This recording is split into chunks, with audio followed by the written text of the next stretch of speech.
Hello दोस्तों, कैसे हो आप सब? स्वागत है आपका एम.आई.एस बाय ईशू शर्मा पर। आशा करती हूँ कि आप सब सही होंगे। दोस्तों, मैंने आज पूर्वावलोकन लिया है भारतीय राज्य व्यवस्था का, यानी कि आप एम लक्ष्मीकांत का कह सकते हैं। क्योंकि एम लक्ष्मीकांत से जितने भी क्वेश्चन बन सकते हो, वो सारे इसमें दिए हुए हैं। आप सबको पता है कि या तो हम घटना चक्र कर ले या हम पूर्वावलोकन कर ले, तो आसानी से जो हमारा एग्जाम हो क्रैक हो जाता है। इसके अंदर 1992 से लेकर और 2023 तक जितने भी क्वेश्चन इससे बने हुए हैं पॉलिटी से, सारे इसके अंदर दिए हुए हैं और आज तक जितने भी क्वेश्चन आए हैं वो सारे इसके अंदर ही हैं।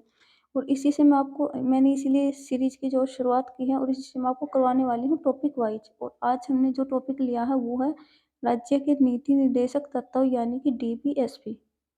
तो चलिए हम शुरुआत करते हैं। और अगर आप मेरे चैनल पर नए हो तो कृपया करके चैनल को सब्सक्राइब जरूर करें। तो चलिए हम अपनी सीरीज की शुरुआत करते हैं। शुरू में हम देख लेते हैं कि मौलिक अधिकार एवं नीति निर्देशक तत्वों में अंतर क्या है। तो ये देख लीजिए, मैं इनको जूम कर देती हूँ। मौलिक अधिकार जो संविधान के भाग 3 में दिए गए हैं, जबकि नीति निर्देशक तत्व संविधान के भाग 4 में दिए गए हैं। जो नीति निर्देशक तत्व है उनको हमने आयरलैंड के संविधान से लिया है, और जो मौलिक अधिकार हैं उनको हमने अमेरिका के संविधान से लिया है। मौलिक अधिकारों की प्रवृत्ति जो है वो नकारात्मक है, और नीति निर्देशक तत्वों की प्रवृत्ति जो है वो सकारात्मक है। एक बात और, नीति निर्देशक तत्व हैं उनके वो गैर वाद योग्य हैं, उन पर कोई भी वाद नहीं किया जा सकता, इन्हें न्यायालय द्वारा भी लागू नहीं कराया जा सकता, क्योंकि ये राज्य के ऊपर, राज्यों के लिए बनाए गए हैं। राज्यों के ऊपर डिपेंड है कि वो उनको माने या ना माने। जैसे हमारे मूल कर्तव्य होते हैं, तो हम कोई उनका पालन करता है, कोई नहीं करता। तो ऐसे राज्य सरकार के ऊपर है भाई, ये इनको मतलब लागू करे या नहीं करे। अगर वो सरकार ऐसा नहीं करती है तो ये हम न्यायालय में, मतलब इसके लिए हम अपील नहीं कर सकते हैं। जबकि ये वाद योग्य है। कौन? मौलिक अधिकार। अगर हमारे मौलिक अधिकारों का उल्लंघन होता है, हम वहाँ जाते हैं। कहाँ जाते हैं? उच्चतम न्यायालय में भी जाते हैं, सुप्रीम कोर्ट में भी जाते हैं, हाई कोर्ट में। मतलब अगर हमारे मौलिक अधिकारों का उल्लंघन होता है तो हम जा सकते हैं इनके खिलाफ, कि हमारे जो अधिकार है उनका उल्लंघन हो रहा है, हम इस शिकायत को लेके जा सकते हैं। लेकिन जो नीति निर्देशक तत्व हैं, इनके शिकायत को लेकर हम कोर्ट नहीं जा सकते। फिर है कानूनी रूप से मान्य।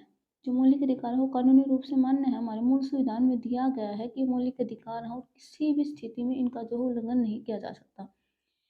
लेकिन जो नीति निर्देशक तत्व है वो नैतिक एवं राजनीतिक मान्यता पर आधारित है। 6 पॉइंट है कि लागू करने की विधान की आवश्यकता नहीं है।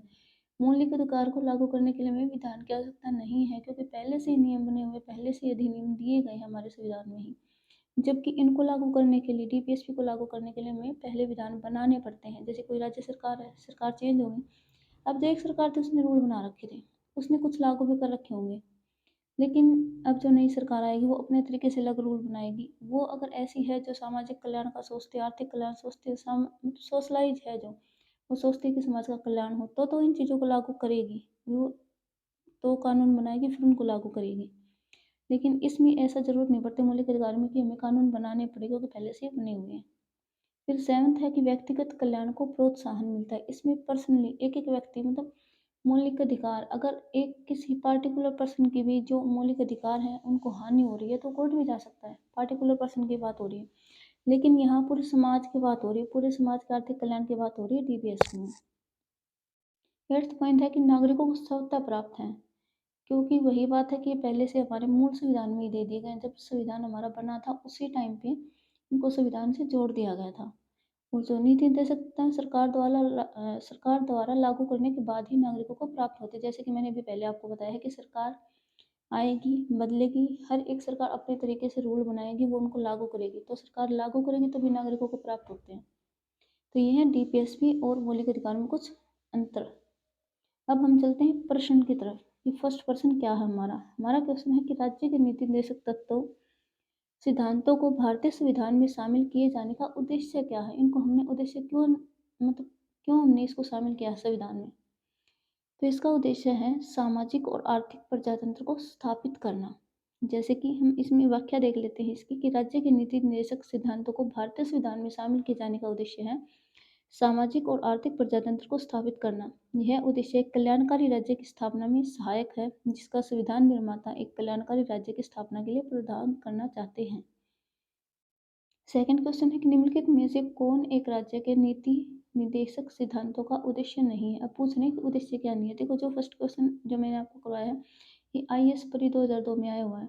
अब जो हमने किया है वो यूपीआरओ, एआरओ में और यूपीपीसीएस के मेंस में आया हुआ है कि नीति निर्देशक तत्वों का उद्देश्य क्या नहीं है इनमें से। तो आपको पता होगा कि उद्देश्य क्या है, तभी आप ये टिक कर पाओगे कि उद्देश्य क्या नहीं है। तो जो भारतीय संविधान के भाग 4 में अनुच्छेद 36 से 51 तक में राज्य के नीति निर्देशक सिद्धांतों यानी कि डीपीएसपी का वर्णन किया गया है। कौन से अनुच्छेद में? अनुच्छेद 36 से लेकर अनुच्छेद 51 तक। भारत के संविधान निर्माताओं का लक्ष्य इन सिद्धांतों के माध्यम से आर्थिक और सामाजिक लोकतंत्र एवं कल्याणकारी राज्य की स्थापना करना था। इन सिद्धांतों का उद्देश्य धार्मिक राज्य की स्थापना नहीं करना था। तो हमारा आंसर आ जाएगा सी, कि धार्मिक राज्य की स्थापना करना इनका डीपीएसपी का उद्देश्य नहीं है। इनका अगर उद्देश्य है तो वो है सामाजिक और आर्थिक प्रजातंत्र को स्थापित करना, जिससे पूरे समाज का आर्थिक और सामाजिक कल्याण हो। तीसरा प्रश्न हमारा, राज्य के नीति निर्देशक सिद्धांत किस प्रकार मौलिक अधिकारों से भिन्न है, जो हम पहले ही पढ़ चुके हैं। तो इसमें देख लो, फर्स्ट ऑप्शन जो दिया गया है पूर्वोक्त केंद्रीय सरकार के लिए है और उत्तरोक्त राज्यों के लिए। पूर्वोक्त संविधान का अंश नहीं है जबकि उत्तरोक्त है। निर्देशक सिद्धांत परिवर्तनीय नहीं है जबकि मौलिक अधिकार परिवर्तनीय है। तो इसमें जो सी ऑप्शन है वो सही दिया गया है। हमने पढ़ा था ना अभी अंतर में कि जो निर्देशक सिद्धांत परिवर्तनीय है जबकि मौलिक अधिकार नहीं है। मौलिक अधिकारों को परिवर्तित नहीं किया जा सकता और जो डीपीएसपी हैं उनको हम मतलब चेंज कर सकते हैं, बदल सकते हैं, क्योंकि सरकार अपने हिसाब से जो भी सरकार अपने हिसाब से करेगी वो। फोर्थ क्वेश्चन है, चलो हम व्याख्या और देख लेते हैं इस क्वेश्चन की। राज्य के नीति निर्देशक सिद्धांत मौलिक अधिकारों से भिन्न है क्योंकि नीति निर्देशक सिद्धांत परिवर्तनीय नहीं है जबकि मौलिक अधिकार न्यायालय द्वारा परिवर्तनीय है। नीति निर्देशक सिद्धांत संविधान के भाग 4 में वर्णित है जबकि मौलिक अधिकार भाग 3 में है। और मौलिक अधिकारों में व्यक्तियों को राज्य के कृत्यों के विरुद्ध सुरक्षा की गारंटी दी गई है कि कोई भी राज्य ऐसा कानून नहीं बनाएगा जिससे समाज के लोगों को क्या हो, समाज के लोगों के जो मौलिक अधिकार हैं उनका उल्लंघन हो। कोई भी राज्य ऐसा कानून नहीं बनाएगा। इस सुरक्षा की गारंटी दी है हमारे संविधान ने व्यक्तियों को। क्वेश्चन 4 है कि निदेशक तत्व क्या है। निदेशक तत्व डीपीएसपी है क्या? ये अवाद योग्य है।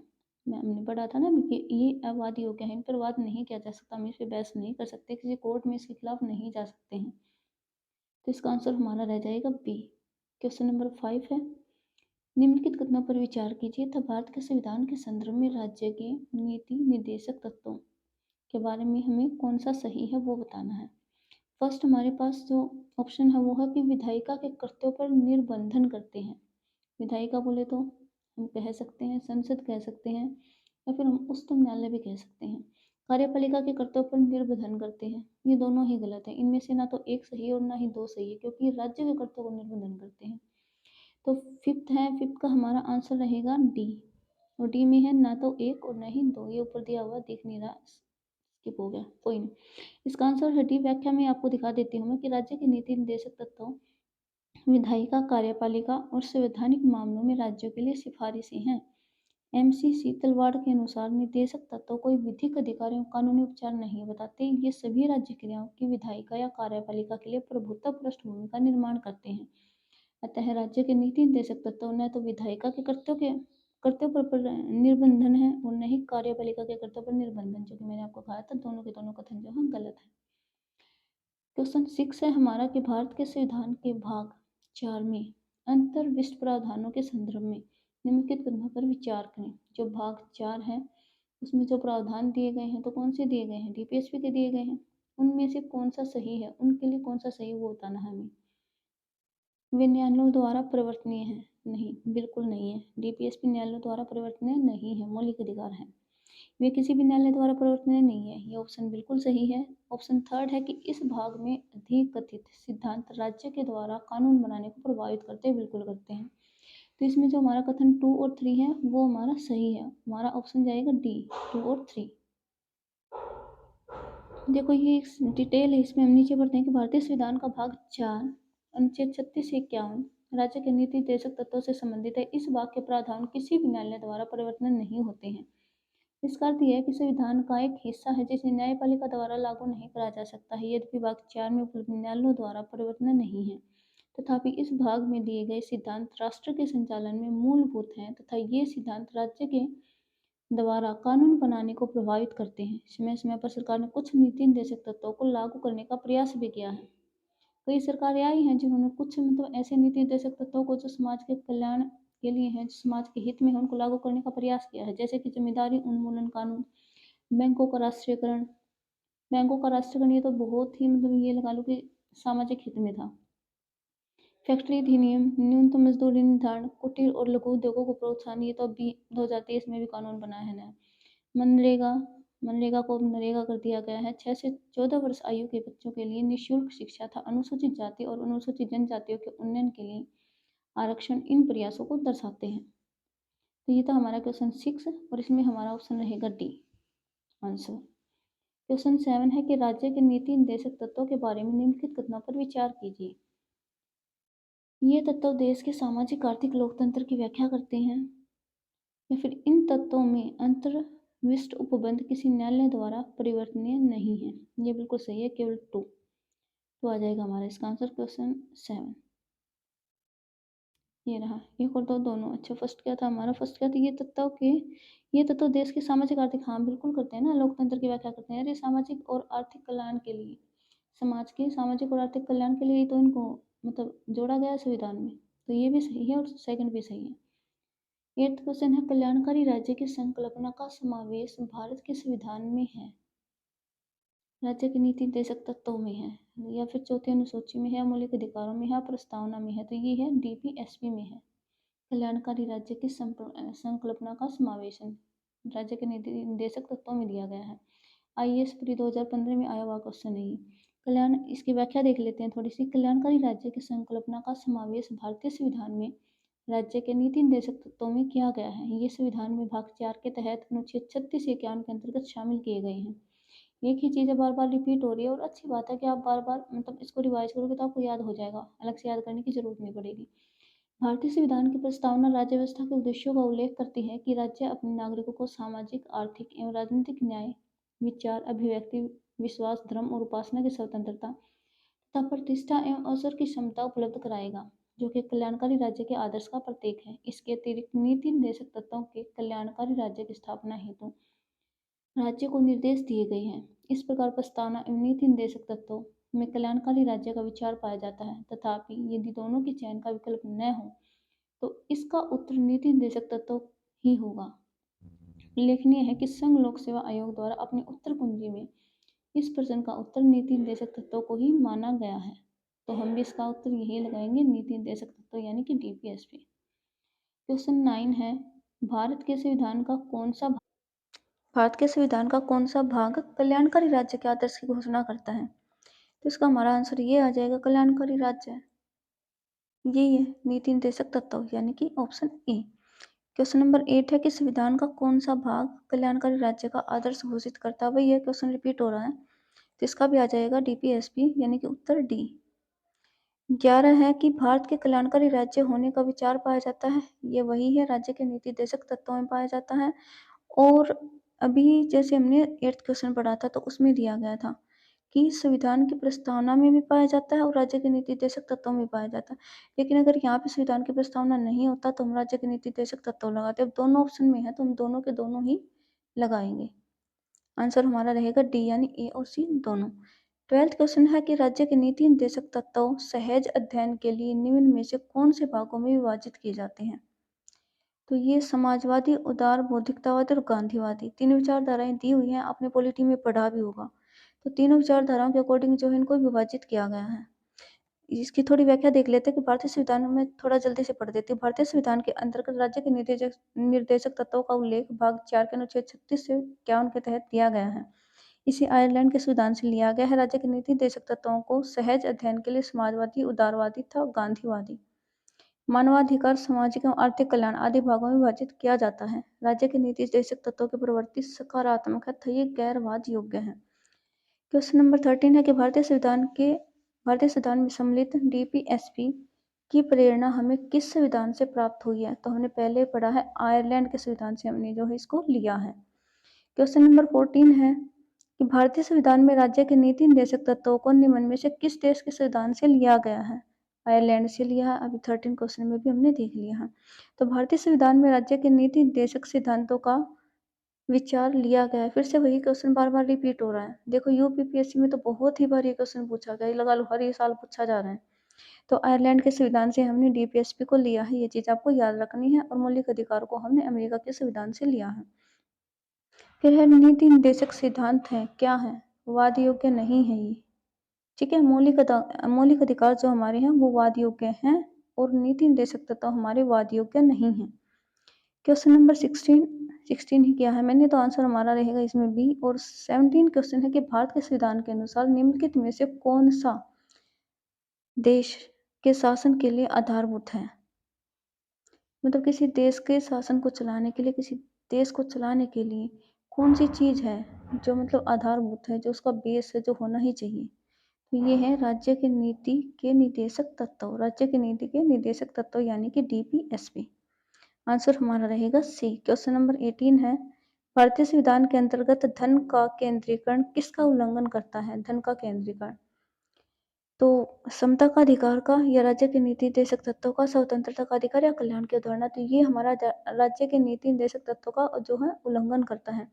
थोड़ी सी व्याख्या देख लेते हैं इसकी कि भारतीय संविधान में राज्य की नीति के निर्देशक तत्वों के तहत आईएएस में आया हुआ, ये 2021 में ही आया हुआ। और क्वेश्चन नीति निर्देशक तत्वों के तहत प्रावधानित है कि राज्य अपनी नीति का विशिष्टतः इस प्रकार संचालन करेगा जो सुनिश्चित रूप से समुदाय के भौतिक संसाधनों का स्वामित्व और नियंत्रण इस प्रकार बटा हो जिससे सामूहिक हित का सर्वोत्तम रूप से साधन हो, तथा आर्थिक व्यवस्था इस प्रकार चले जिससे कि धन और उत्पादन साधनों का सर्वसाधारण के लिए अहितकारी संकेंद्रण न हो। मतलब ऐसा ना हो कि किसी के पास बहुत ज्यादा पैसे हैं और किसी के पास, मतलब जो कई लोग हैं ऐसे हैं जो इतनी गरीबी में और कुछ लोग इतने अमीर हैं। तो इसमें कहा गया है कि लोगों का मतलब धन का बंटवारा जो इस तरीके से हो, लेकिन वो हो ही नहीं रहा है। वर्तमान में तो ऐसा हो नहीं रहा है कि इस प्रकार धन का केंद्रीकरण भारतीय संविधान के अंतर्गत राज्य के नीति निर्देशक तत्वों का उल्लंघन करता है, कर रहा है उल्लंघन, लेकिन ऐसा होगा नहीं फिर भी। 19 क्वेश्चन के समान कार्य के लिए समान वेतन भारत के संविधान में सुनिश्चित किया गया है। समान कार्य के लिए समान वेतन कहाँ सुनिश्चित किया गया है? तो ये राज्य के नीति निर्देशक तत्वों में ही इसका मतलब वर्णन किया गया है कि समान कार्य के लिए समान वेतन देना है, चाहे वो लड़की हो, चाहे वो लड़का हो, चाहे वो पुरुष हो, चाहे वो महिला हो। तो उनको जो है अगर वो समान कार्य कर रहे हैं तो उनको समान वेतन दिया जाएगा, ये हमारे डीपीएसपी में बताया गया है। 20 क्वेश्चन है, निम्नलिखित में से कौन सा राज्य के नीति निर्देशक तत्वों में निहित है? राज्य के नीति निर्देशक तत्वों में क्या निहित है? अपराधों के लिए दोष सिद्धि के संबंध में संरक्षण, प्राण और दैहिक स्वतंत्रता का संरक्षण, प्राण और दैहिक स्वतंत्रता का संरक्षण, ये हमारे अधिकार हैं, इसमें नहीं है, डीपीएसपी में नहीं है। थर्ड है अल्पसंख्यक वर्गों के हितों का संरक्षण, ये भी डीपीएसपी में नहीं है। पुरुष और स्त्रियों दोनों का समान कार्य के लिए समान वेतन, अभी अभी मैंने आपको बताया है। तो ये क्या हमारे डीपीएसपी में जो है इसका एक अंग है, इसमें वर्णन किया गया है डीपीएसपी में। पुरुष और स्त्रियों को अगर समान कार्य कर रहे हैं तो उनको समान वेतन दिया जाएगा। तो हमारा आंसर रहेगा डी। और 21 क्वेश्चन है, निम्नलिखित में से कौन एक मौलिक अधिकार नहीं है? मौलिक अधिकार क्या नहीं है? तो आपको पता तो होना चाहिए हमारे मौलिक अधिकार क्या है। उत्पीड़न के खिलाफ अधिकार है ये तो। समान काम के लिए समान वेतन, ये हमने पढ़ा है, ये डीपीएसपी के अंग है, ना कि मौलिक अधिकार। तो ये ही है जो हमारा आंसर है, क्योंकि हमें ये देखना था मौलिक अधिकार कौन नहीं है। तो ये हमारा मौलिक अधिकार नहीं है, समान काम के लिए समान वेतन, ये हमारा आंसर है। 22 क्वेश्चन है, भारत में निम्नलिखित में से किसके अंतर्गत पंचायती राज व्यवस्था की प्रणाली की व्यवस्था की गई है? तो ये भी हमारे डीपीएसपी के अंतर्गत ही की गई है, पंचायती राज व्यवस्था की, पंचायती राज प्रणाली की व्यवस्था जो की गई है वो भी डीपीएसपी के अंदर ही की गई है। तो हमारा आंसर रहेगा सी, यानी कि राज्य के नीति निर्देशक सिद्धांत। या थोड़ा डिटेल पढ़ लेना। 23 क्वेश्चन है, निम्न में से कौन सा अनुच्छेद पंचायत के गठन के लिए राज्य सरकारों को निर्देश देता है? कौन सा अनुच्छेद है जो पंचायत के गठन के लिए राज्य सरकार को निर्देश देता है? तो हमारा अनुच्छेद है 40। अनुच्छेद 40 में हर एक राज्य को निर्देश देता है कि हर एक गांव में, शहर में जो है पंचायत समिति का गठन किया जाए। और 20 ये हमारा आंसर रहेगा बी, यानी कि अनुच्छेद 40। 24 क्वेश्चन है, निम्नलिखित अनुच्छेदों में से कौन एक राज्य सरकार को ग्राम पंचायतों को संगठित करने के लिए निर्देशित करता है? वही बात है कि ग्राम पंचायतों का जो वर्णन है वो कौन से अनुच्छेद में किया गया है? तो ये किया गया अनुच्छेद 40 में। 25 क्वेश्चन है, भारत के संविधान के अंतर्गत ग्राम पंचायतों का गठन कहाँ किया गया है? एक मूलभूत अधिकार है, एक मूल कर्तव्य है, नीति निर्देशक सिद्धांत है, उनमें से कोई नहीं है। ग्राम पंचायतों का गठन एक नीति निर्देशक सिद्धांत है। आंसर रहेगा सी। 26 क्वेश्चन है, सूची 1 को 2 के साथ सम्मिलित करना है। सूची 1 में और सूची दो में अनुच्छेद दिए गए हैं, इनके साथ हमें बताना है कि किस अनुच्छेद में क्या कहा गया है। तो ग्राम पंचायत से हम अंदाजा लगा सकते हैं। सबसे पहले हमने अभी पढ़ा कि ग्राम पंचायत का गठन है वो अनुच्छेद 40 में दिया गया है। तो 1 को 5 कर दो और देखो 1 को 5 कहाँ है, यानी कि ए का 5 कहाँ है। ए का 5 हमारे बी में, तो हमें और ऑप्शन देखने की जरूरत ही नहीं है। इसी से हमारा आंसर निकल आया है कि ग्राम पंचायत का गठन है, ये ए का हमारा 5 है। तो देखो आप ऑप्शन बी में देखो, ए का 5 और किसी में भी नहीं है। तो ऐसे तो इसी से आंसर निकल आया अपना, लेकिन फिर भी देख लेते हैं। ग्राम पंचायत आ जाएगा इसमें 40 में, और फिर हमारा बी का आंसर आ जाएगा अनुच्छेद 50, यानी कि समान आचार संहिता, ये हमारा 50 में दिया गया है। और कृषि एवं पशुपालन ये हमारा दिया गया है अनुच्छेद 48 में। न्यायपालिका और कार्यपालिका का पृथक्करण ये हमारा दिया गया है अनुच्छेद 44 में। फिर है अंतर्राष्ट्रीय शांति का विकास, ये हमारा दिया गया है अनुच्छेद 51 में, अंतर्राष्ट्रीय शांति का विकास। तो हमारा आंसर आ जाएगा इसमें बी, यानी 53214। एक मिनट, उत्तर है इसमें ई। क्यों भाई? 53214 ऐसे ही है। ग्राम पंचायतों का गठन 40 में है, समान आचार संहिता 44 वन आ गया इसका। ठीक, यहाँ तक ये ठीक है। देखो 532 यहाँ तक ये ठीक है, आगे 1 और 4 में गड़बड़ हो गई है। तो ये जो हमारा है इसका आंसर हमारा रहेगा ई, यानी कि इनमें से कोई भी नहीं है, क्योंकि इन्होंने इस यहाँ तक तो ठीक किया कि हम अगर एक से निकालेंगे तो निकल जाएगा, लेकिन नहीं निकला, इसका आंसर फिर गलत आ जाएगा ऐसे में, क्योंकि एक ही ऑप्शन है जिसमें ए का 5 है। तो ये तो ठीक है, अगर हम इसके बेस पे निकालते हैं तो भी हमारा आंसर गलत जाता है, और अगर और किसी में फिर ए का 5 है ही नहीं, तो ये आंसर मतलब गलत है। इनमें से कोई भी ऑप्शन जो है इसके अकॉर्डिंग नहीं दिया गया है। तो आप नीचे डिटेल में देख सकते हैं। तो ग्राम पंचायतों का गठन है वो 40 में है, और समान आचार संहिता का 44 में है। कृषि एवं पशुपालन का संगठन अनुच्छेद 48 में दिया गया है, और न्यायपालिका और कार्यपालिका का पृथक्करण जो किया गया है कि इसका ये काम ये काम है, अनुच्छेद 50 में है। और अंतरराष्ट्रीय शांति का विकास अनुच्छेद 51 में दिया गया है। ये था हमारा क्वेश्चन 26, और अब हम चलते हैं 27 पे। 27 क्वेश्चन है कि सूची 1 तथा सूची 2 को सम्मिलित करना है। इसमें देख लेते हैं अनुच्छेद 40, तो हमने भी पढ़ा है ग्राम पंचायतों का गठन। फिर है अनुच्छेद 41, इसका हमारा आ जाएगा, एक मिनट, दिए गए कोर्स से अपना उत्तर चुनिए। B41 काम करने का अधिकार, यानी समान काम के लिए समान वेतन, वो वाला है। ठीक है, हाँ यही आ जाएगा इसमें, बी का अपना आ जाएगा 2। और अनुच्छेद 44 में है कि नागरिकों के लिए समान संहिता, समान नागरिक संहिता, ये अपना 44 में आ गया। और अनुच्छेद मतलब ये एग्जैक्टली है, सही है सारे के सारे। ए का फर्स्ट आएगा, बी का सेकंड आएगा, सी का थर्ड आएगा, और डी का फोर्थ आएगा। A1 B2 C3 हमारा ऑप्शन जो है वो रह जाएगा इसमें ए, आंसर जो हमारा रहेगा ए। फिर इसमें 28 क्वेश्चन है कि निम्नलिखित में से कौन सा एक सही सम्मिलित नहीं है। ये छाटना में सही सम्मिलित नहीं है। तो इसमें अनुच्छेद 39A में समान न्याय एवं निःशुल्क विधिक सहायता, ये बिल्कुल सही है। अनुच्छेद 91 के ए में कहा गया है कि सभी को समान न्याय और निःशुल्क विधिक सहायता, यानी कि फ्री का वकील जो आप ले सकते हैं। आजकल जो अभी कानून बनाया है सरकार ने, वह पहले भी बना हुआ था, थोड़ा इसको और ज़्यादा लागू कर दिया। तो ये हमारा 39 के ए में दिया गया है। 40 में आपको पता ही है ग्राम पंचायत को संगठन दिया गया है। 44 समान नागरिक संहिता, समान कार्य के लिए समान वेतन। और अनुच्छेद 48 में इन्होंने गलत कर दिया। ऊपर देखो हमने क्या किया था 48 में, कृषि एवं पशुपालन का गठन, तो ये था 48 में, इन्होंने कर दिया न्यायपालिका और कार्यपालिका का पृथक्करण, तो ये गलत है, यानी कि डी हमारा आंसर रहेगा इसमें, क्योंकि गलत को हमें फाइंड आउट करना था और यही इसमें गलत है। 29 क्वेश्चन, भारत के संविधान में वर्णित नीति निर्देशक तत्वों का सम्मिलित युग्म पहचानिए। सम्मिलित कौन सा है? कृषि और पशुपालन संगठन, अनुच्छेद 43 दिया है इन्होंने, गलत है क्योंकि 48 में है। फिर उन्होंने कहा कि समान न्याय और निःशुल्क विधिक सहायता, भी अभी हमने पढ़ा कि ये 39 में है, तो ये भी गलत है। अब है ग्राम पंचायतों का गठन, ये 40 में हमें पता है, इन्होंने 41 में दे दिया, यानी कि ये भी गलत है। फिर अब पुरुष और स्त्रियों दोनों का समान कार्य के लिए समान वेतन, तो ये 39 में है, ये बिल्कुल सही है। अब आप कंफ्यूज हो गए कि 39 में तो क्या था, अभी आपने देखा था कि 39 में था हमारा कहाँ गया कि समान न्याय एवं निःशुल्क विधिक सहायता, तो ये 39 ए का था, और अब जो हम पढ़ रहे हैं वो 39 है। 39 में दिया गया पुरुष और स्त्रियों का समान कार्य के लिए समान वेतन और समान न्याय और निःशुल्क विधिक सहायता 39 ए में अभी जो मैंने बताया है। नीचे देखो, कृषि और पशुपालन का संगठन अनुच्छेद 48, ग्राम पंचायतों का 40 और पुरुष स्त्रियों को समान कार्य के लिए समान वेतन अनुच्छेद 39। 30 क्वेश्चन है, निम्नांकित में से कौन सा युग्म सही सुमेलित नहीं है।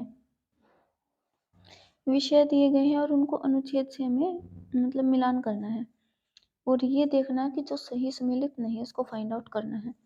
तो न्यायपालिका व कार्यपालिका का पृथक्करण हमने पहले पढ़ा है, अनुच्छेद 50, ये बिल्कुल सही दिया गया है। फिर अनुसूचित जातियों तथा अनुसूचित जनजातियों के लिए शैक्षणिक तथा आर्थिक हितों की अभिवृद्धि, अनुच्छेद 46 में ये दिया गया, हमने अब तक नहीं देखा है लेकिन ये सही है। फिर सहकारी सोसाइटी का संवर्धन 43 ए, तो ये हमारा जो है ये गलत है क्योंकि 43 ए नहीं 43 बी में है ये। तो ग्राम पंचायतों का संगठन, ये तो हमें बताइए कि 40 में है, तो ये सही है और इसमें जो गलत है वो है हमारा आंसर सी, ऑप्शन सी जो है गलत है। देखो नीचे देखो आप, सहकारी समितियों के संवर्धन की चर्चा संविधान के अनुच्छेद 43 बी में कही गई है। 31 क्वेश्चन है, नीचे दो कथन दिए गए हैं, एक को कथन और दूसरे को कारण कहा गया है, यानी कारण और कथन दिया गया है। कारण कथन है कि मनरेगा हर परिवार के कम से कम एक सदस्य को वर्ष में 100 दिन का रोजगार दिलाने का प्रावधान करता है, बिल्कुल सही है ये, इसमें कुछ गलत नहीं है। रोजगार का अधिकार संविधान के भाग 3 में प्राविधिक है। अब ये जो है रोजगार का अधिकार संविधान के भाग 3 में नहीं, ये नहीं है, तो हमारा जो इसमें कथन है वो सही है और जो कारण है वो गलत है। देख लेते हैं, सी ए सही है परंतु आर गलत है। हाँ, क्योंकि जो ये है ना कि जो मनरेगा वो हर एक व्यक्ति को 100 दिन की रोजगार की गारंटी देता है, लेकिन ये भाग 3 में नहीं है, तो इसलिए हमारा जो कारण है वो गलत हो जाएगा और जो कथन है वो सही है। थोड़ी सी व्याख्या देख लेते हैं इसकी। महात्मा गांधी राष्ट्रीय ग्रामीण रोजगार गारंटी अधिनियम मनरेगा की फुल फॉर्म है। भारत में लागू एक रोजगार गारंटी योजना है जिसे वर्ष 2005 में लोकसभा द्वारा अधिनियमित किया गया था। यह योजना प्रत्येक वित्तीय वर्ष में किसी भी ग्रामीण परिवार के उन वयस्क सदस्यों को 100 दिन का रोजगार उपलब्ध कराती है जो सांविधिक न्यूनतम मजदूरी पर सार्वजनिक कार्य संबंधित अकुशल मजदूरी करने के लिए तैयार है। यह संविधान के भाग 4 के अनुच्छेद 41 के प्रावधान में दिया गया है। तो ये देखो, इन्होंने कहा था कि ये संविधान के भाग 3 में है, लेकिन ये 3 में नहीं है, भाग 4 में नीति निर्देशक तत्वों में कहा गया है ऐसा। अब आ जाता है हमारा 32 क्वेश्चन, मनरेगा कार्यक्रम निम्नलिखित में से भारतीय संविधान के किस अनुच्छेद को लागू करने हेतु लाया गया है। मनरेगा कार्यक्रम जो है भारतीय संविधान के किस अनुच्छेद को लागू करने हेतु लाया गया है, तो इसमें हमारा है 43, अनुच्छेद 43 को लागू करने के लिए। ये अनुच्छेद 41 के तहत उपबंधित है। नीचे व्याख्या देखो, एक भारतीय संविधान के तहत भाग 4 में राज्य के नीति निर्देशक तत्वों के अंतर्गत अनुच्छेद 41 के तहत उपबंधित है कि राज्य अपनी आर्थिक सामर्थ्य और विकास की सीमाओं के भीतर काम पाने के अधिकार को प्राप्त कराने का प्रभावी उपबंध करेगा। साथ ही इसी भाग के अनुच्छेद 43 में कहा गया कि राज्य उपयुक्त विधान या आर्थिक संगठन द्वारा या किसी अन्य रीति से कृषि के, उद्योग के या अन्य प्रकार के सभी कर्मकारों को काम, निर्वाह, मजदूरी, शिष्ट जीवन स्तर और अवकाश का संपूर्ण उपभोग सुनिश्चित करने वाली काम की दशाएं प्रदान करने का प्रयास करेगा। मनरेगा राज्य के इन्हीं संवैधानिक लक्ष्यों की पूर्ति की दिशा में एक महत्वपूर्ण कार्य है। तो हमारे इसका इन्होंने पूछा कि किस अनुच्छेद को लागू करने के लिए 43, हमारा आंसर आ जाएगा ए। 33 क्वेश्चन है, 42 यानी कि 42वें संविधान संशोधन द्वारा किस अनुच्छेद के माध्यम से श्रमिकों के प्रबंधन में भागीदारी सुनिश्चित की गई है। तो हमारे इसमें आंसर रहेगा अनुच्छेद 43 ए, अभी हमने ऊपर पढ़ा है, डिटेल पढ़ने की इसकी जरूरत नहीं, हमने ऊपर सारा पढ़ ही लिया है। 34 क्वेश्चन है, संविधान के किस अनुच्छेद के द्वारा उद्योग के प्रबंधन में कर्मकारों की भागीदारी का प्रावधान किया गया है। तो इसका हमारा ऑप्शन आ जाएगा 43, आर्टिकल 43 जो भी हमने पढ़ा है वही है। रिपीटेड क्वेश्चन है। ये देखो, भारत में न्यायपालिका का कार्यपालिका से पृथक्करण किस में व्यापित है? अभी हमने पढ़ा है, ये नीति निर्देशक तत्वों में डीपीएसपी में है। इसका आंसर हमारा आ जाएगा बी। 35 क्वेश्चन आंसर रहेगा बी। देखो, आईएएस परी 2020 में आया हुआ क्वेश्चन है ये। न्यायपालिका और कार्यपालिका का जो पृथक्करण है वो किसमें कहा गया है? ये बात कही गई है डीपीएसपी में। 36 क्वेश्चन है कि राज्य के नीति निर्देशक सिद्धांतों के निम्नलिखित अनुच्छेदों में से कौन सा अंतरराष्ट्रीय शांति और सुरक्षा के संवर्धन से संबंधित है? ये हमने पहले भी पढ़ा था। हमारे इसका आंसर रहेगा आर्टिकल 51 में कहा गया है ऐसा। आर्टिकल 51 अंतरराष्ट्रीय शांति और सुरक्षा के संवर्धन से संबंधित ब्लर हो गई है शायद इमेज। ये मैंने पीडीएफ बनाई थी और मैंने चेक नहीं किया बनाने से पहले। बनाने के बाद कोई ना, मैं थोड़ा सा जूम कर लेती हूँ, आप क्वालिटी बढ़ा के देख लेना थोड़ी सी है। अनुच्छेद 51 में अंतरराष्ट्रीय शांति और सुरक्षा के संवर्धन से संबंधित है। अनुच्छेद 41 काम, शिक्षा, लोक सहायता पाने का अधिकार हमें देता है। आर्टिकल 43 क उद्योगों के प्रबंधन में कर्मकारों के भाग लेने का अधिकार। द 48 क पर्यावरण संरक्षण तथा संवर्धन और वन तथा वन्य जीवों की रक्षा का प्रावधान है इसमें। 37 क्वेश्चन है, भारत के संविधान में अंतरराष्ट्रीय शांति और सुरक्षा की विवृत्ति का उल्लेख कहाँ है? अभी हमने पढ़ा है ये डीपीएसपी में, यानी हमारा आंसर रहेगा इसमें बी। राज्य के नीति निर्देशक तत्वों में अंतरराष्ट्रीय शांति और सुरक्षा की विवृत्ति का उल्लेख मिलता है। आईएएस परी 2014 में आया हुआ क्वेश्चन है। देखो, ये 2 बार पूछा हुआ क्वेश्चन है, 2002 में भी और 2014 में। आगे भी हो सकता है, आगे भी पूछा हुआ कभी। देख लेते हैं 39, एक मिनट, हाँ 38 पे आ गए। भारतीय संविधान का कौन सा भाग अंतरराष्ट्रीय शांति और सुरक्षा के प्रति राज्यों के प्रति उत्तरदायी का उल्लेख करता है? तो ये वही है, आंसर रहेगा हमारा डीपीएसपी यानी कि राज्य के नीति निर्देशक सिद्धांत। आंसर रहेगा सी। यूपीपीएससी मेंस में आया हुआ है। 39 है, भारतीय संविधान का कौन सा अनुच्छेद भारत की विदेश नीति से संबंधित है? तो ये हमारा आर्टिकल 51 है जो विदेश नीति से संबंधित है। 40 क्वेश्चन है, निम्नलिखित में से कौन संविधान के 42वें संविधान संशोधन द्वारा नीति निर्देशक तत्वों में नहीं जोड़ा गया? हमें ये बताना है कि 42वें संविधान संशोधन जो हुआ था उसमें कुछ तथ्य जोड़े गए थे डीपीएसपी में, तो उनमें से कौन सा था जो नहीं जोड़ा गया था? शोषण से बच्चों और अल्पसंख्यकों की सुरक्षा, इसको जोड़ा गया था। समान न्याय तथा निःशुल्क कानूनी सहायता, इसको भी जोड़ा गया था, मैंने पहले बताया आपको। समान आचार संहिता, ये इसमें नहीं जोड़ा गया था, पहले से था। उद्योगों के प्रबंधन में श्रमिकों की भागीदारी, इसको भी जोड़ा गया था 42वें संविधान संशोधन के द्वारा। तो 40 का हमारा आंसर रहेगा सी, यानी कि समान आचार संहिता को नहीं जोड़ा गया था। डिटेल आप पढ़ लेना। देखो ठीक है, आप पढ़ लेना। 41 क्वेश्चन है, संविधान के 42वें संशोधन द्वारा निम्नलिखित में से कौन सा सिद्धांत राज्य की नीति के निर्देशक तत्वों में जोड़ा गया था? आईएएस परी 2017 में आया हुआ क्वेश्चन है।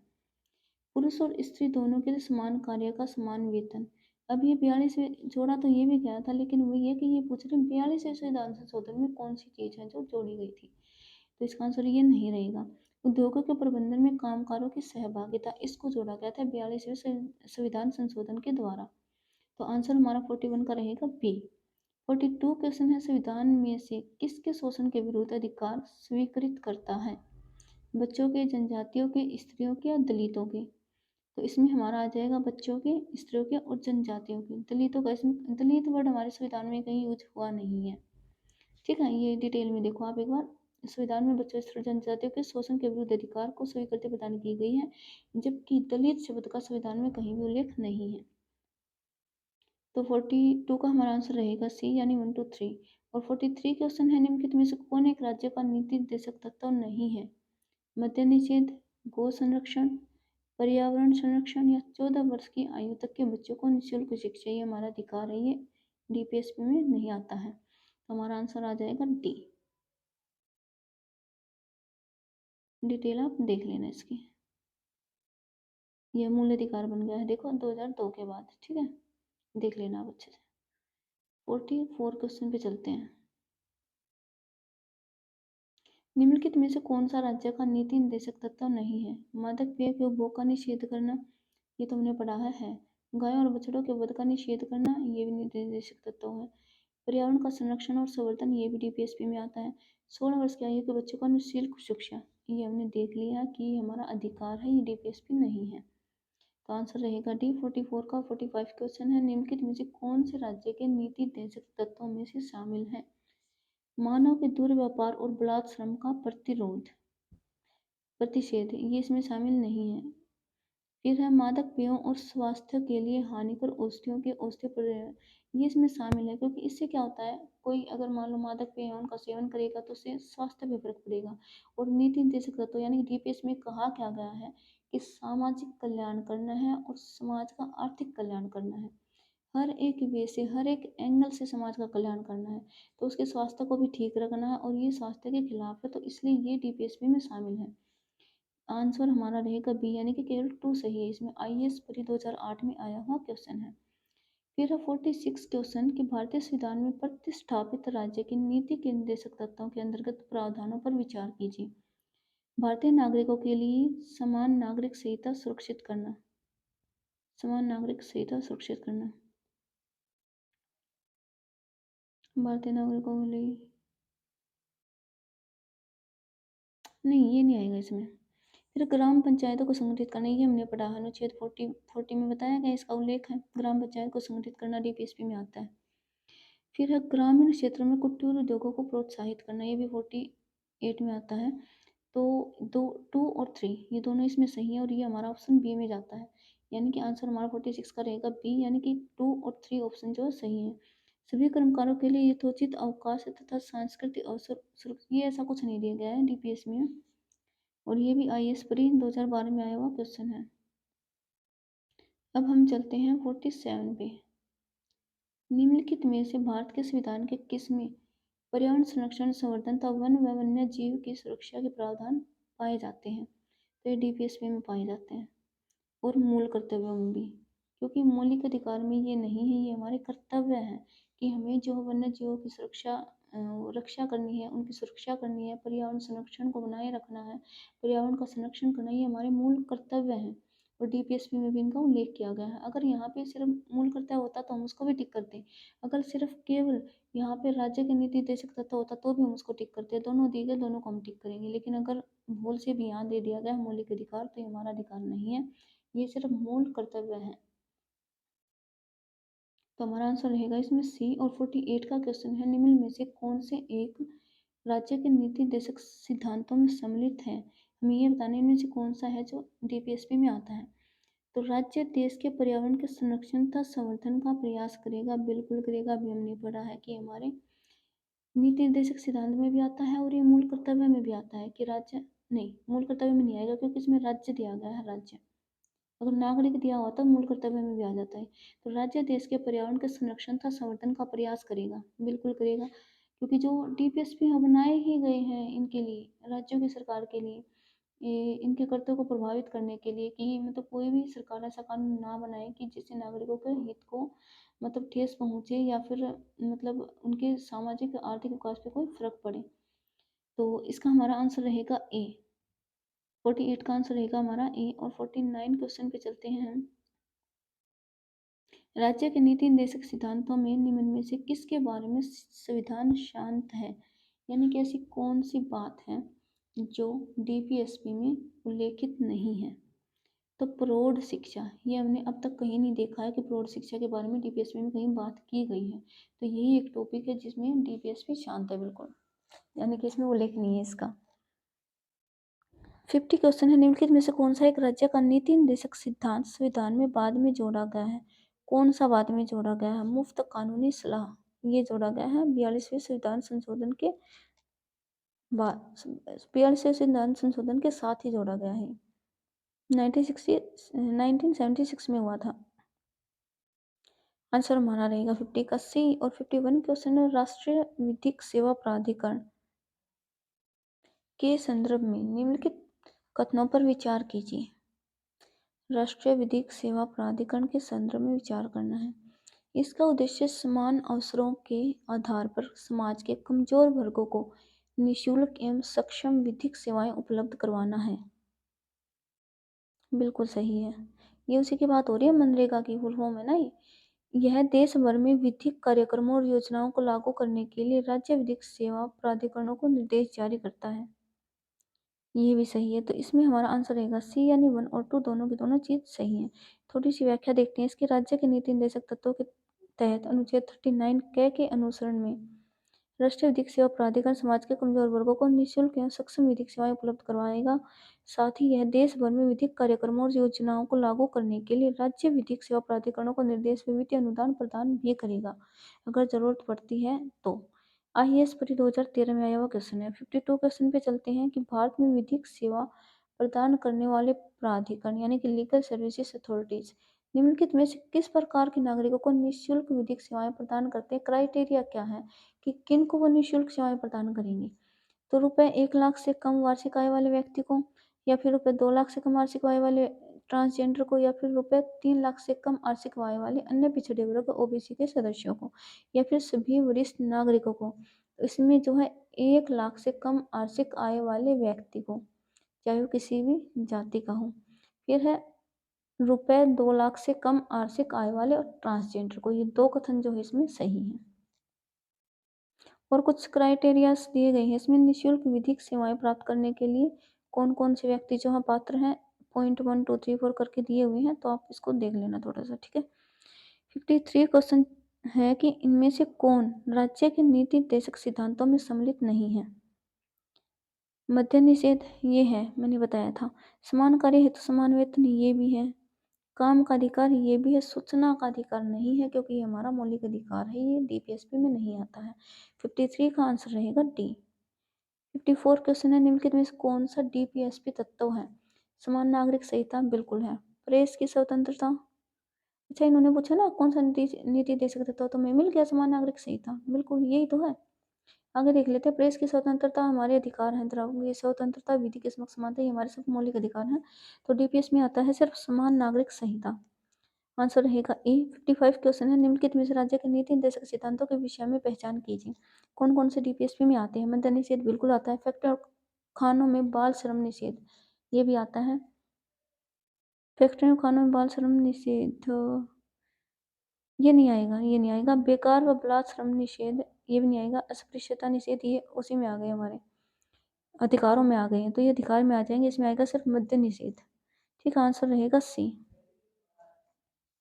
देखो आप नीचे देखो कि बेगार तथा बलात् श्रम निषेध अनुच्छेद 23 तथा अस्पृश्यता निषेध अनुच्छेद 17 संविधान में प्रदत्त मौलिक अधिकारों के भाग है, ना कि डीपीएसपी के। तो हमारा 55 का आंसर रहेगा सी, यानी ओनली 1 इसमें जो है डीपीएसपी का जो एक पार्ट है वो दिया गया है। 56 क्वेश्चन है, निम्न में से कौन कौन एक राज्य के नीति निर्देशक तत्वों में सम्मिलित नहीं है? कौन सा है जो डीपीएसपी में नहीं है? राज्य सुनिश्चित करने का प्रयास करेगा। निम्न में से कौन एक राज्य के नीति निर्देशक तत्वों में नहीं है? राज्य सुनिश्चित करने का प्रयास करेगा कि क्या सुनिश्चित करने का प्रयास करेगा कि पुरुष और महिलाओं को समान कार्य हेतु समान वेतन दिया जाए, या फिर जीविकोपार्जन हेतु पर्याप्त साधनों का समान अधिकार, या फिर अस्पृश्यता उन्मूलन। देखो फर्स्ट जो ऑप्शन है ना, ये तो डीपीएसपी में दिया गया है। इन्होंने पूछा कि क्या नहीं दिया गया है। फिर जीविकोपार्जन हेतु पर्याप्त साधनों का समान अधिकार ये भी दिया गया है।